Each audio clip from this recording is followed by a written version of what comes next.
History is filled with strange and unbelievable events, but few are as bizarre as the one that unfolded in Boston in 1919. Imagine a wave, not of water, but of thick, sticky molasses crashing through city streets. This isn't a scene from a fantasy movie. It was a real, deadly disaster. A 25-foot-high wall of syrup that moved at 35 miles per hour, destroying everything in its path. It sounds impossible, but the Great Molasses Flood is a terrifying and true chapter of American history that left a sticky, tragic mark on the city of Boston. Today, we're diving deep into this forgotten catastrophe to uncover how something so sweet turned so deadly. Let's set the scene. The year is 1919. World War I has just ended, and the world is trying to return to a sense of normalcy. In Boston's bustling North End, a working-class neighborhood packed with homes and businesses, life was moving at a rapid pace. Right in the heart of this district, near the waterfront on Commercial Street, stood a colossal steel tank. This wasn't just any tank. It was a monster, soaring 50 feet high and 90 feet in diameter. Inside, it held a staggering 2.3 million gallons of crude molasses. This tank belonged to the Purity Distilling Company, a subsidiary of the United States Industrial Alcohol Company, or USIA. Now you might be wondering, why so much molasses in Boston? Molasses was a key ingredient in producing industrial alcohol, which was vital for manufacturing munitions during the war. Even with the war over, industrial alcohol was still in high demand. USIA was rushing to process this massive shipment of molasses, which had arrived from the Caribbean before Prohibition could potentially shut down their entire operation. So this giant tank was filled nearly to capacity with a thick, dark, syrupy liquid. But there was a problem, a huge one. This tank was a disaster waiting to happen. From the very beginning, the tank was flawed. It was built in a hurry just a few years earlier, in 1915. Residents in the neighborhood had complained about it for years. They said the tank groaned and shuddered when it was filled. Dark, sticky molasses would often leak from its seams, and local children would collect the sweet drippings in cans. Instead of addressing these serious structural issues, the company's solution was simply to paint the tank brown so the leaks were less noticeable. They were essentially putting a band-aid on a ticking time bomb. The steel used was too thin and too brittle for a container of this size. It was a classic case of cutting corners to save money, a decision that would have devastating consequences. The day of the disaster, January 5-10, 1919, started off unusually warm for a Boston winter. The temperature had risen dramatically from near freezing in the morning to over 40 degrees Fahrenheit by lunchtime. This sudden temperature swing played a crucial role.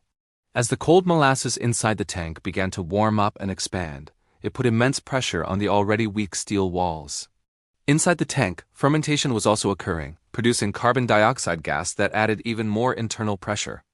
The groans and creaks that locals had heard for years were the final warning signs of a structure on the verge of catastrophic failure. Around 12:40 p.m., as people in the North End were sitting down for lunch, the unthinkable happened. Without any warning, the massive steel tank exploded. Witnesses reported hearing a deep, rumbling sound, followed by a series of rapid-fire, machine gun-like noises as the steel rivets shot out of the tank's seams. Then the entire structure gave way. A colossal, dark brown wave of molasses, estimated to be 25 feet high at its peak, burst forth. It moved with terrifying speed, surging through the streets at over 35 miles per hour. This wasn't just a slow, sticky ooze. It was a force of nature. The sheer weight and density of the molasses gave the wave incredible destructive power, comparable to a tsunami. It slammed into the surrounding buildings with enough force to rip them from their foundations. The elevated railway tracks nearby were hit so hard that a train was nearly knocked off the tracks. A firehouse was completely demolished, trapping firefighters inside. Carts, wagons, and even one of the first automobiles were picked up and tossed around like toys. The wave was so powerful it even bent the steel girders of the elevated train structure. The human toll was immediate and horrific. People in the path of the wave were swept up and engulfed by the sticky tide. Horses, which were still a common sight on city streets, were trapped and drowned in the viscous liquid. The molasses wasn't just a flood. It was a suffocating trap. As the wave lost momentum, it settled into a thick, syrupy swamp that filled the streets, in some places 2 to 3 feet deep. Rescuers who rushed to the scene found a nightmare. People were stuck fast, crying for help, their bodies encased in the rapidly cooling and thickening molasses. The sweet smell of molasses filled the air, a sickening contrast to the death and destruction all around. The rescue effort was one of the most challenging in the city's history. The molasses acted like quicksand. Every step was a struggle. Firefighters, police officers, and sailors from a nearby naval ship waded into the sticky mess, trying to pull victims to safety. But the molasses made everything difficult. It clogged their boots, coated their tools, and made it nearly impossible to get a firm grip on anything or anyone. They worked for hours, through the afternoon and into the night, in a desperate race against time. The cold January air was causing the molasses to solidify, making the situation even more dire for those still trapped. In the end, 21 people lost their lives, and around 150 more were injured, some severely. The victims ranged from a 10-year-old boy to a blacksmith, to a firefighter. It was a tragedy that struck every corner of this tight-knit community. Once the initial rescue phase was over, the city faced another monumental task: the cleanup. How do you clean up millions of gallons of sticky, gooey molasses from an entire neighborhood? It was a logistical nightmare. For weeks, the North End was a sticky disaster zone. Crews tried everything. They used saltwater pumped from the harbor to try and wash the molasses into the drains, but it was a slow, grueling process. They covered the streets in sand to absorb the goo, then shoveled the sand away.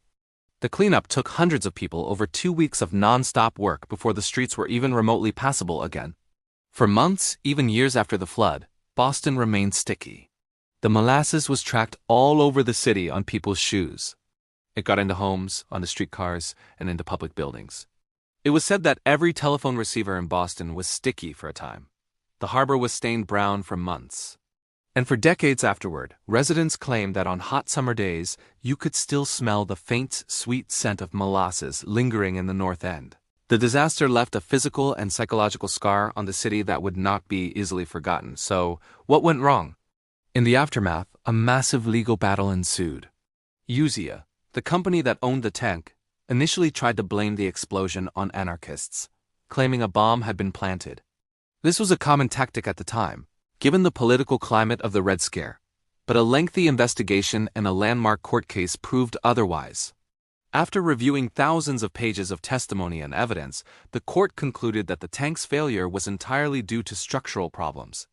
The steel walls were too thin, the rivets were poorly spaced, and there were no safety tests conducted when the tank was filled. The company had been repeatedly warned about the leaks and groans, but did nothing. The final report confirmed that the combination of shoddy construction, a lack of oversight, and the physical stresses caused by the temperature changes led directly to the disaster. The company was found liable and ordered to pay what would be the equivalent of millions of dollars in damages to the victims and their families. The Great Molasses Flood case became a turning point in American history, leading to new laws and regulations for construction and engineering projects across the country. It set a precedent that companies could be held responsible for the consequences of their negligence. Today, if you visit the site of the disaster in Boston's North End, there isn't much to see. The area has been completely redeveloped. Where the giant tank once stood, there is now a public park with a baseball field. But if you look closely, you'll find a small, understated plaque commemorating the victims of the Great Molasses Flood. It, as a quiet reminder of that bizarre and tragic day when a wave of sweetness brought death and destruction to the city.